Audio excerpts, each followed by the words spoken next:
Hello guys, तो आज के सेशन में डिस्कस करेंगे सर्कुलेटरी शॉक के बारे में। सबसे पहले मेरे सभी नोट्स आपको वेसेलिस एप्लीकेशन में मिल जाएंगे और मेरी बुक फिजियोलॉजी नोट्स में भी सभी नोट्स मिल जाएंगे। दोनों के लिंक्स डिस्क्रिप्शन बॉक्स में है। तो सर्कुलेटरी शॉक का लॉन्ग क्वेश्चन कई बार पूछते हैं, सर्कुलेटरी शॉक क्या है। तो सर्कुलेटरी शॉक एक सीरियस मेडिकल कंडीशन है जिसके अंदर हमारे बॉडी के जो वाइटल ऑर्गन्स है इन्हें इनफ ब्लड फ्लो नहीं मिल रहा है, ठीक है। और जब ब्लड सर्कुलेशन इनएडिक्वेट हो जाता है तो इसे कहते हैं सर्कुलेटरी शॉक। और इसके अंदर ब्लड सर्कुलेशन इनएडिक्वेट है, इसकी वजह से जो ऑक्सीजन और न्यूट्रिएंट्स हैं उनकी डिलीवरी भी इनएडिक्वेट हो जाती है और जिसकी वजह से जो हमारे वाइटल ऑर्गन्स है जैसे कि हार्ट है, ब्रेन है, लीवर, किडनी और डाइजेस्टिव ट्रैक्ट, इन सबको सफिशिएंट ऑक्सीजन और न्यूट्रिएंट्स नहीं मिल रहे। तो ये सर्कुलेटरी शॉक एक लाइफ थ्रेटनिंग इमरजेंसी कंडीशन है जिसके अंदर डेथ भी हो सकती है अगर इसे इमीडिएटली ट्रीट नहीं किया तो। सर्कुलेटरी शॉक का मेन प्रॉब्लम क्या है, यहाँ पे जो है वो कार्डियक आउटपुट डिक्रीज हो रहा है, ठीक है। कार्डियक आउटपुट मतलब जो ब्लड हमारा हार्ट पर मिनट पंप कर रहा है, ठीक है। और जब हमारा हार्ट ब्लड पंप नहीं कर रहा है तो हमारे बॉडी की जो टिश्यूज़ है मेनली हमारे ब्रेन को ऑक्सीजन और न्यूट्रिएंट्स कम मिलते हैं। अभी डिस्कस करेंगे टाइप्स ऑफ शॉक के बारे में। तो एक है हाइपोवॉलेमिक शॉक, सेकंड है डिस्ट्रीब्यूटिव जिसे वासोजेनिक या लो रेजिस्टेंस शॉक भी कहते हैं, थर्ड है कार्डियोजेनिक शॉक और फोर्थ है ऑब्स्ट्रक्टिव शॉक। एक के बाद एक डिस्कस करते हैं। तो स्टार्ट कर रहे हैं हाइपोवॉलेमिक शॉक से। तो हाइपोवॉलेमिक शॉक में क्या हो रहा है, यहाँ पे जो ब्लड या बॉडी फ्लूइड्स है उसका सिग्निफिकेंट लॉस हो रहा है, ठीक है, जिसकी वजह से सर्कुलेटिंग ब्लड वॉल्यूम डिक्रीज हो रहा है, ठीक है। और ये कब हो रहा है, जब हमारा 10 to 15% या ज़्यादा ब्लड वॉल्यूम लॉस्ट हो रहा है सडनली। और जब ये ब्लड लॉस लेस देन 10% होता है तो हमारे जो बॉडी की कंपनसेटरी मैकेनिज्म्स है ये हमारा ब्लड प्रेशर मेंटेन करने की, ठीक है। तो ये जो हाइपोवॉलेमिक शॉक है इसे कोल्ड शॉक भी कहते हैं। क्यों? क्योंकि यहाँ पे जो स्किन है ना वो पेल और कोल्ड हो जाती है। क्यों? क्योंकि यहाँ पे वेजो कंस्ट्रिक्शन हो रहा है। हाइपोवॉलेमिक शॉक के मैनिफेस्टेशंस क्या है, तो एक तो ब्लड वॉल्यूम डिक्रीज होगा क्योंकि हाइपोवोलेमिया हो रहा है, ठीक है, जिसकी वजह से वीनस रिटर्न डिक्रीज हो रहा है, कार्डियक आउटपुट भी डिक्रीज होगा और जिसकी वजह से ब्लड प्रेशर फॉल होगा और ऑर्गन्स को ऑक्सीजन कम मिल रहा है, ठीक है। की बात करें तो एक है कार्डियक आउटपुट डिक्रीज होना, सेकेंड है ब्लड प्रेशर डिक्रीज होना जिसे हाइपोटेंशन भी कहते हैं, देन वीक, थिन और थ्रेडी पल्स। इसके बाद जो स्किन है वो पेल, कोल्ड और कामी हो जाती है और रेस्पिरेटरी रेट इंक्रीज हो रहा है, साथ साथ में रेस्टलेसनेस, एंजाइटी और लिथार्जी। और अगर इसे ट्रीट नहीं कर रहे तो ये ऑर्गन फेलियर भी कर सकता है।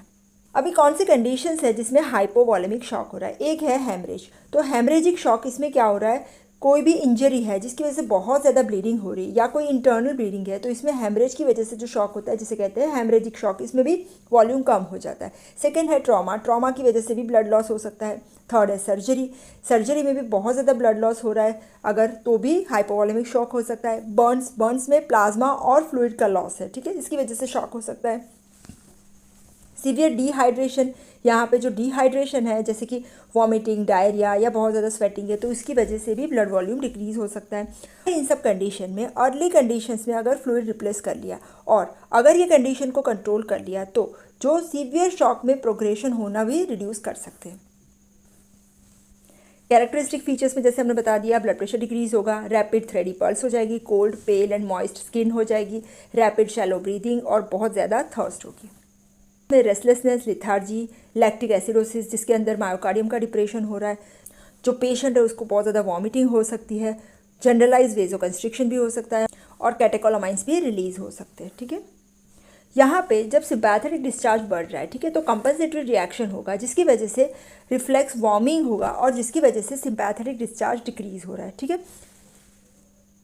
तो हमारा जो हेमरेजिक शॉक है वो सबसे मेजर फॉर्म है हाइपोवॉलेमिक शॉक का और उसकी जो इफेक्ट है वो डिपेंड कर रही है कितने अमाउंट में ब्लड लॉस है, कितना रैपिडली ब्लड लॉस है, साथ साथ में हमारी जो कंपनसेटरी मैकेनिज्म है वो कितनी इफेक्टिवली वर्क कर रही है। यहाँ पे माइल्ड टू मॉडरेट जब हेमरेज हो रहा है, जब ब्लड लॉस 10 to 30% है तो हेल्दी इंडिविजुअल में कंपनसेटरी चेंजेस हो करके इसे नॉर्मल लेके आएगा, ठीक है। लेकिन अगर सीवियर हेमरेज है, यहाँ पे ब्लड लॉस है वो 40% या ज़्यादा है तो सर्कुलेटरी कोलैप्स और डेथ हो सकती है। अभी शॉक की मैकेनिज्म क्या होती है, तो यहाँ पे जब ऑक्सीजन नहीं मिल रहा है, न्यूट्रिएंट नहीं मिल रहे तो एनारोबिक ग्लाइकोलिसिस होगा जिसकी वजह से लैक्टिक एसिड बन रहा है जिसकी वजह से हमारा जो मायोकार्डियम है वो डिप्रेस हो जाएगा और पेरिफेरल वास्कुलर रिस्पॉन्सिवनेस जो कैटेकोल अमाइंस की है वो भी डिक्रीज हो जाएगी जिसकी वजह से कॉमा हो सकता है।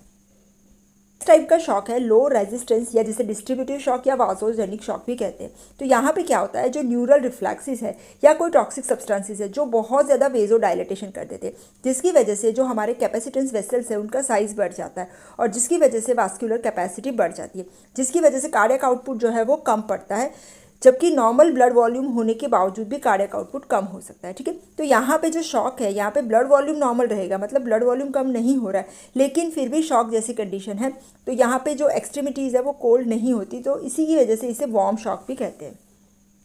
अब ये जो लो रेजिस्टेंस शॉक है ये डिपेंड कर रहा है उसके कॉजेज़ के ऊपर। एक है हमारा न्यूरोजेनिक कॉज, मतलब कि कोई नर्वस इफेक्ट है जिसमें सिंपैथेटिक वेजोमोटर टोन का रिडक्शन हो रहा है, या फिर हमारा पैरासिम्पैथेटिक जिसे वेगल टोन कहते हैं वो इंक्रीज हो रहा है। और न्यूरोजेनिक शॉक के कॉजेज़ में आएगा एक तो डीप जनरल एनेस्थेशिया, सेकेंड है स्पाइनल एनेस्थेशिया और थर्ड है ब्रेन डैमेज। नेक्स्ट है एनाफाइलेक्टिक शॉक। यहाँ पे क्या हो रहा है, एक्यूट और सीवियर एलर्जिक रिएक्शन है जहाँ पे हिस्टामिन और हिस्टामिन जैसे सब्सटेंसेस रिलीज होते हैं, जिसकी वजह से पूरी ब्लड वेसल्स का वेजो डायलेटेशन हो जाएगा, जिसकी वजह से पेरिफेरल रेजिस्टेंस डिक्रीज होगा और साथ साथ में कैपिलरी परमेबिलिटी भी बढ़ती है और फ्लूइड लॉस होगा और जिसकी वजह से हाइपोवॉलेमिया होगा। नेक्स्ट है सेप्टिसेमिक शॉक। यहाँ पे क्या हो रहा है, बैक्टीरिया का मल्टीप्लिकेशन हो रहा है या फिर टॉक्सिक प्रोडक्ट्स है वो रिलीज हो रहे हैं, इसकी वजह से हाई ग्रेड फीवर होगा और साथ साथ में वेजो डायलेटेशन होगा और यहाँ पे पेरिफेरल आर्टीरियोल्स है जिसका पैरालिसिस हो सकता है। ठीक है, और ये जो है वो मोस्ट फ्रीक्वेंट कॉज है शॉक का, जिसकी वजह से डेथ हो सकती है second to the cardiogenic shock. तो कार्डियोजेनिक शॉक में भी डेथ हो सकती है और ये सेकेंड मोस्ट कॉमन कॉज है। सेप्टिसेमिक शॉक के कॉमन कॉजेज में आएगा पेरिटोनाइटिस, मतलब पेरिटोनियम में कोई इन्फ्लेमेशन है, जनरलाइज बॉडी का इन्फेक्शन है या जनरलाइज गैंग्रीनस इन्फेक्शन है, या फिर इन्फेक्शन जो है वो किडनी या यूरिनरी ट्रैक्ट या कोलोन बेसिलाई में से स्प्रेड हो रहा है। ठीक है, सेप्टिक शॉक के स्पेशल फीचर्स में आएगा एक तो हाई ग्रेड फीवर, सेकंड है पेरिफेरल आर्टीरियोलर पैरालिसिस जिसकी वजह से मार्क्ड वेजो डायलेटेशन होगा, थर्ड है कार्डियक आउटपुट इंक्रीज होगा, ब्लड फ्लो स्लगिश हो जाएगा और डिसेमिनेटेड इंट्रावास्कुलर कोएगुलेशन, मतलब बहुत जगह पे वेसल्स के अंदर कोएगुलेशन होगा। नेक्स्ट है एंडोटॉक्सिक शॉक। एंडोटॉक्सिक शॉक में क्या हो रहा है, ग्राम नेगेटिव बैक्टीरियाज है जो एंडोटॉक्सिन्स रिलीज कर रहे हैं, इसकी वजह से बहुत ज़्यादा वेजोडाइलेटेशन होगा, साथ साथ में मायोकार्डियम जो है उसकी कॉन्ट्रैक्टिलिटी भी डिक्रीज होगी और जिसकी वजह से कार्डियक आउटपुट भी डिक्रीज होगा, और थर्ड इसके अंदर कैपिलरी की परमेबिलिटी भी बढ़ेगी जिसकी वजह से हाइपोवॉलेमिया होगा। नेक्स्ट वेराइटी है कार्डियोजेनिक शॉक। यहाँ पे क्या हो रहा है, जो हमारे हार्ट के मसल है, कार्डियक मसल, उसकी पंपिंग एबिलिटी कम हो रही है, इसकी वजह से हमारा जो ब्लड पंपिंग कैपेसिटी कम होगी, इसकी वजह से टिश्यू परफ्यूजन डिक्रीज होगा। इसके कॉजेज में आ रहा है एक तो मायोकार्डियल इन्फार्क्शन हो सकता है, कार्डियक एरिथमिया हो सकता है, कंजेस्टिव कोई हार्ट फेलियर हो सकता है या वाल्वुलर डिसफंक्शन हो सकता है। नेक्स्ट वेराइटी है ऑब्स्ट्रक्टिव शॉक, जिसे एक्स्ट्रा कार्डियक ऑब्स्ट्रक्टिव शॉक भी कहते हैं। यहाँ पे क्या होगा, हार्ट के ऊपर प्रेशर आएगा, एक्सटर्नल प्रेशर, और इसकी वजह से जो वेंट्रिकुलर फीलिंग है डायस्टॉल में जो होनी चाहिए वो इम्पेयर हो जाएगी, और जब वेंट्रिकल की फीलिंग कम हो जाती है तो क्या हो रहा है, हमारा स्ट्रोक वॉल्यूम और साथ साथ में कार्डियक आउटपुट डिक्रीज होगा, जिसे कहते हैं सर्कुलेटरी शॉक। इसके कॉजेज में आएगा एक तो पल्मोनरी एम्बोलिज्म, सेकंड है पेरिकार्डियल कार्डियक टेम्पोनेट, मतलब यहाँ पे क्या हो रहा है कि पेरिकार्डियम में ब्लीडिंग हो जाएगा जिसकी वजह से जो हमारा हार्ट है उसके ऊपर प्रेशर आ जाएगा। नेक्स्ट है कंस्ट्रक्टिव पेरिकार्डाइटिस, जो पेरिकार्डियम है उसका कंस्ट्रिक्शन हो सकता है, टेंशन न्यूमोथोरेक्स या फिर post and expiratory pressure respiration. तो ये सब कॉमन कॉजेज है जिसके अंदर ऑब्स्ट्रक्टिव शॉक हो सकता है। तो ये हमारे हो गए टाइप्स ऑफ शॉक। एक बार फिर से रिपीट कर रहे हैं। फर्स्ट हमने किया haemorrhagic shock, second low resistance या डिस्ट्रीब्यूटिव या वासोजेनिक शॉक, जिसके अंदर आएगा neurogenic shock, anaphylactic shock, septicaemic shock and endotoxic shock. Third आएगा कार्डियोजेनिक शॉक एंड फोर्थ आएगा ऑब्स्ट्रक्टिव शॉक। नेक्स्ट सेशन में हम डिस्कस करेंगे stages of shock and treatment of shock. Thank you so much.